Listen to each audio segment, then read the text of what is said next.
Good evening.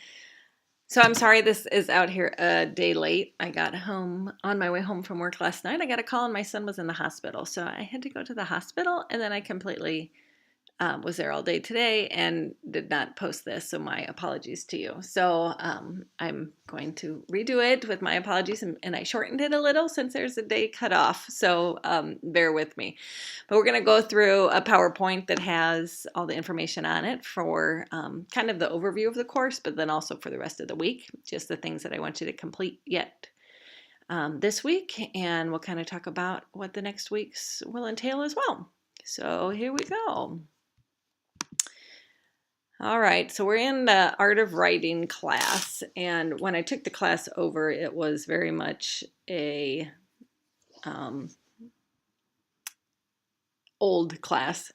Teaching the Art of Writing is actually a book from 1991, and that was the text that they were using. So we updated it with the Ruth Cullen book and mentor text.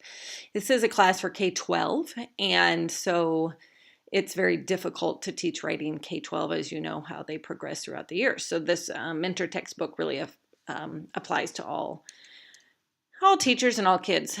Here's my contact information. You should all have my email address. I don't check the Viterbo one hardly at all. So please email me here. And there's my cell phone. You can certainly call me or text me anytime you like. Just leave your name. I won't know your number, so tell me who you are. If you need something immediately, texting is going to get you a faster response than email. I will probably check email at night only. But text, I always check, quite often throughout the day. So if it's a quick question you need immediately, consider texting. And if it's a question you just need by the next day, then email. And there's my Twitter name as well. I hope you found the Moodle site okay. Everyone got their introduction on there, so that's good. And your syllabus is on there. There is Moodle tips for students. So if you haven't taken an online course before and you need some tips on how to work Moodle, that is a very excellent resource. There's some online and digital assistant information on there.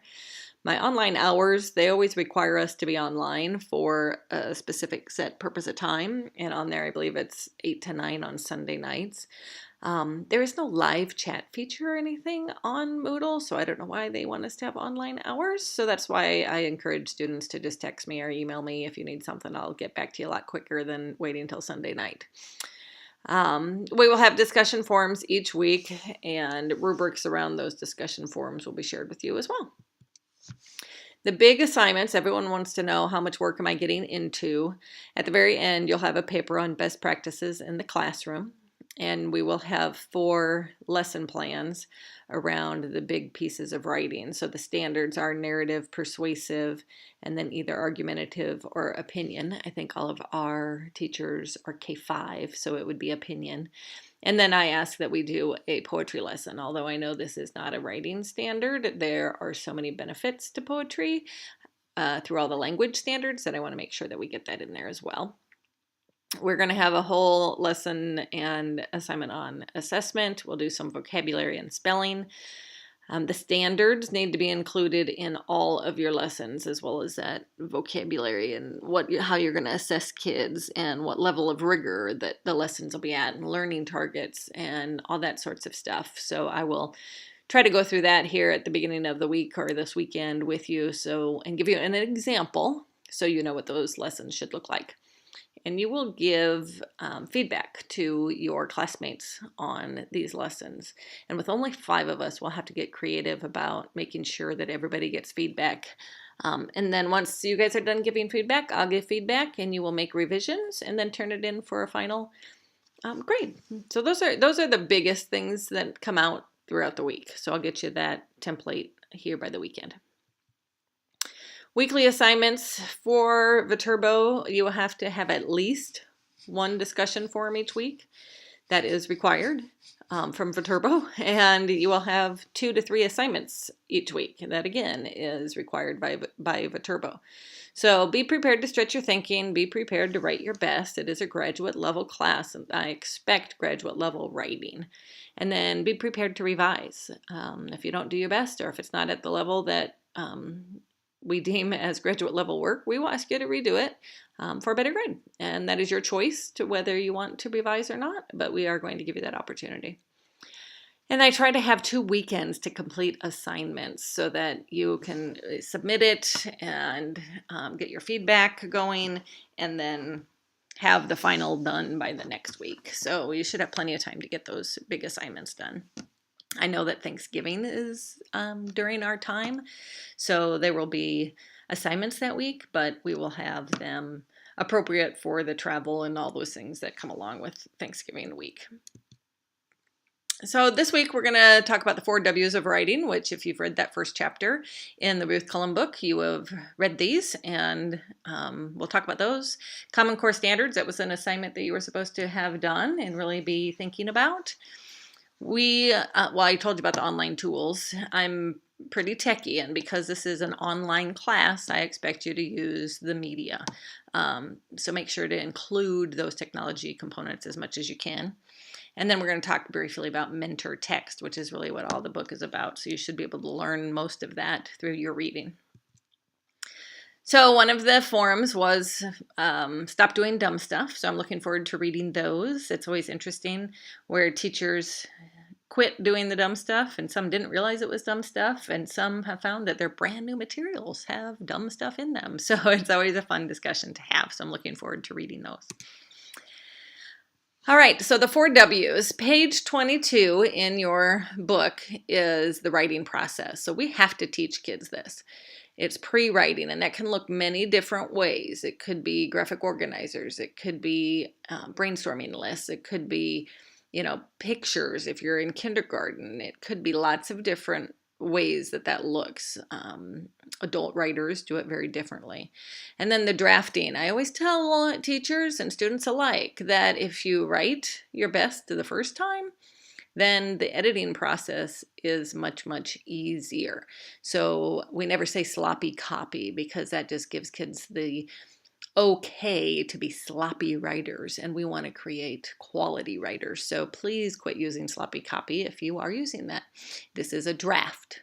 We are drafting a piece of writing, and we will get feedback on it. We will revise, and we will edit it. So it's going to get better and better each time we look at it. But it is much easier to do the revisions and the editing if we are quality writers to begin with. Page 23 then has the writing traits. So I always joke that the writing traits is almost a college 101 class, right? Almost everybody knows what the writing traits are. So it's 6+1, ideas, organization, voice, word choice, sentence fluency, conventions. And the last one is presentation. And if you were secondary teachers, and I would actually tell you if you're a 4th or 5th grade teacher, you really need to be teaching your kids presentation. With digital media and that being such a huge place where people get their reading and read written work, presentation within the online spectrum is very important. So if you have older kids, make sure that is part of your instruction. Page 25 then was the writing workshop. Most teachers now have a very hard time finding that time in the day to do a real writing workshop. So the mini lesson is pretty easy. We can get that in. Conferring, trying to find time to confer with our kids is very difficult, but we're going to try to find some time, and you are going to have a whole lesson around conferring in this class, and we'll be trying some things out, and you will see its benefits and how you can put that in there. Kid choice. So this is always difficult for me because we do follow the standards, which is narrative, informational, opinion, argumentative. So big 3 right there. And if you give kids choice, they may not write those 3. So although we do give choice about writing, we do still have to cover the standards. So don't spend too much time on narrative. If you only are teaching narrative writing, you need to be changing your practice, because we have to have informational and opinion argumentative in there, almost more. That is what the types of writing you'll be doing when you get into high school and in college and in the real world. So I don't spend much time writing narratives as an adult. So it's just a very small percent, unless you are a writer, then that's where the choice comes in, where you want to see more of that from kids. And it needs to be collaborative. We have to work together with our kids. We have to teach kids how to edit. We have to teach kids how to give feedback to each other. We have to, use their brains and use their knowledge to help their peers in their classroom.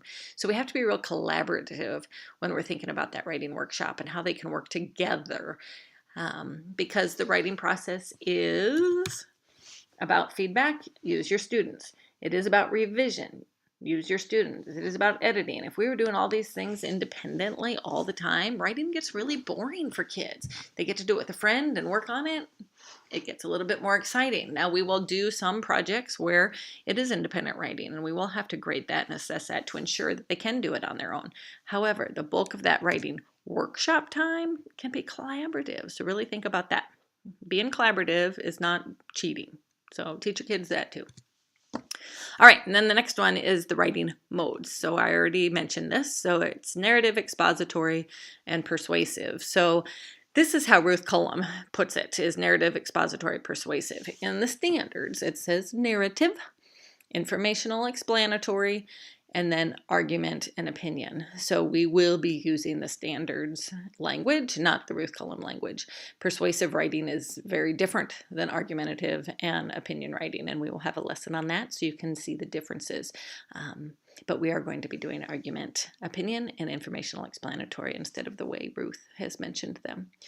So back again, we have the writing process, the writing traits, the writing workshop, and the writing modes. Those are the big pieces. If you're thinking instructionally about your classroom, those 4 big pieces are the ones that need to be in there. So just be reflecting on how many of those are actually in your classroom at this point and how you could incorporate them moving forward.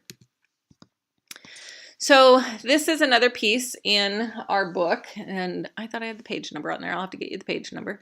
But this is 7 sections in Ruth's book, and we're going to jigsaw it. So kind of reflect on what each of those pieces mean to you. So this will be a discussion forum. And I will take 4 and 5 because there's only 5 of you in the class. So I'll do 4 and 5, and then I'll assign 1, 2, 3, 6, and 7 to one of you. And we'll just have a quick discussion about each of those pieces in the book. The how do you spot a mentor text is going to be important because you'll need that for your lessons. The granular yields is very interesting, deep reading, how students develop, and then that mentor text is kind of the bookends, number 1 and 7. So we'll do that in an online forum. You were to read the standards. This is how the reading and writing anchor standards go together in the Common Core. So it's key ideas and details, but for writing, it's text types and purposes. Reading is craft and structure. Writing is producing and distributing writing. Reading is integration of knowledge and ideas. We do that through research to build and present knowledge. So we see in the connections between reading and writing here. And then that last one is Writing Standard 10 for reading and writing, and it's a range of reading and level of text complexity. So at the end of the year, they should be able to read and understand complex text, and they should be able to write short, mid-range, and long-term text for many different purposes in a variety of formats. So the goal there really is get them writing over and over and over again. Write. Science, social studies, language arts class, art class, whatever you can get them to be writing in, that's what we need to get done. All right, so I hope you went to that Iowa Core website. If you haven't yet, there's lots of great resources on there. Download the Iowa Core booklet. I don't care if you do it in Word or in PDF format, that's up to you. Page 23 is where the writing standards start. You will need to be writing not just the writing standards, but the reading standards, the language standards, and possibly speaking and listening standards. Any of the literacy standards that are in your lesson will have to be listed on your lesson plan. So get to know that booklet and have that readily available to you. The domains, again, are text types and purposes. That's the narrative, informative, and opinion writing. Production and distribution of writing is kind of that writing process. That's where that comes in. 6 and 7, or is it 7 and 8? Can't remember, is research to build and present knowledge. So just trying to look. What things? 1, 2, 3, 4, 5, 6. This is 7 and 8. Actually, 7, 8, and 9 is research to build and present knowledge. And then the range of writing is Standard 10. So the research to build and present knowledge, I have had excellent lesson plans turned in around kindergartners doing research and how they write those and then how they present those. Lots of collaboration, lots of speaking, listening, but really exciting when you see it in action. So don't think that kindergarten can't research. All right, the other part of the standards is the depth of knowledge. I do not know how many of you have this background, but there's a DOK, or depth of knowledge, along every single standard at every single grade level. You need to know at what depth of knowledge those standards should be met at.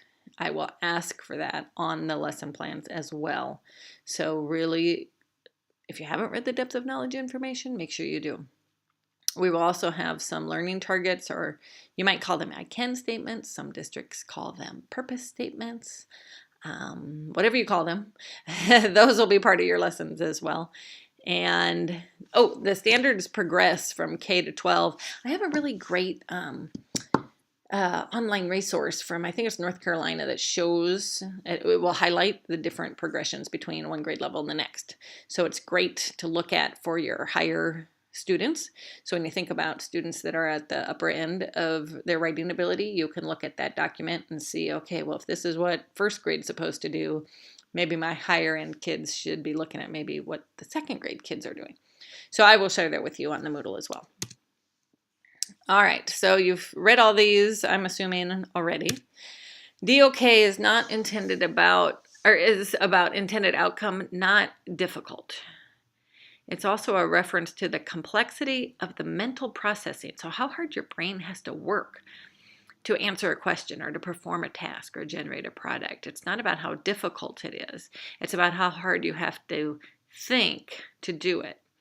Difficulty is a reference to how many students answer a question correctly. So how many of you know the definition of exaggerate? Pretty easy, right? We just have to recall that because we know that word and we just recall it from our memory. How many of you know the definition of pellucid? We may not know that, but it is still just a recall question because once I know it, I just recall it. So it's still just a DOK1. So it's not about the verb. I know when you Google Webb's depth of knowledge, you will have this Webb's depth of knowledge verb wheel that's like the first 20 things that come up. It's not about the verb. So we can use the same verb for these 3 different levels of depth of knowledge. So the first one is describe 3 characteristics of metamorphic rocks. It's just recall. I've studied it. Now I can just spew it out, right? DOK2, describe the difference between metamorphic and igneous rocks. That requires more cognitive processing to determine the differences between those 2 rock types. Now you have to know multiple rock types, and then you have to analyze what the differences and similarities are between the 2. And then DOK3, describe a model that you might use to represent the relationships that exist within the rock cycle. Well, now you need to know all the different types of rocks, what cycle they take to be made, and what kind of model I could produce to show and present that to somebody else. That requires much deeper understanding of not just those rocks, but the rock cycle itself, and also requires deep understanding of how to represent it so that people can understand. So same verb, but still 3 different levels of that are depth of knowledge. All right, so when we think of depth of knowledge, different tasks, if we just find text evidence to support an idea, that's just a DOK1. We go back, we reread, there it is. You can point to it. But if I have to analyze or evaluate the effectiveness of literary elements, then it would be a DOK2. And if I have to explain, generalize, connect ideas, and use supporting evidence from a text or a source, that would be more of a DOK3. So you do kind of see the differences in verbs here when we're talking about tasks, but when we're talking about assessment there, the verb is a little bit less important. So just 2 different kind of examples around how DOK can work. And this will be posted and you can review it at any time you'd like. All right, learning targets, purpose statements, objectives, whatever you want to call them. There are, I do have a Moodle resource with examples of I can statements. However, I don't really think they're that great. The ones I get from my lesson plans from students in this class are way better than this resource. So I'm not going to share that with you unless your I can statements or your learning targets are not that great. I honestly, myself, don't like the I can statements as well as a question being posed to kids. I can write a 3-paragraph essay is way different than saying, how can I express the information I gained from the text in a 3-paragraph essay? That's totally different and much deeper thinking. So, but districts all over, some of them say you have to write them as I can. So if that's the district that you live in, then certainly do I can. Oh, and this is my little tech slide. It's not 1989. The excuse, I'm not good with computers, is no longer acceptable. You are educators, you are teachers, you are lifelong learners, I hope. So if you don't know something about the technology, or if you've never done something before, please ask for help from either myself or Viterbo or a friend at your school. Stretch your thinking here around the technology and try some new tools and expand your horizons a little bit with the technology. So I do have some online resources around writing that is in this PowerPoint. I need to put them as a Moodle resource too, so they're easier to find. But all of these are links. Achieve the Core is an excellent site, and they're adding things to it daily, and it's wonderful, wonderful. The Iowa Core site actually has some new teacher instructional resources that you should check out. The National Writing Project has not only projects that kids can participate in, but also lessons that you could look at for kids to read through. Write Well helps kids and teachers alike figure out how to change things or how to make complex sentences, those sorts of things. American Library Association is another great one for teachers or upper level students.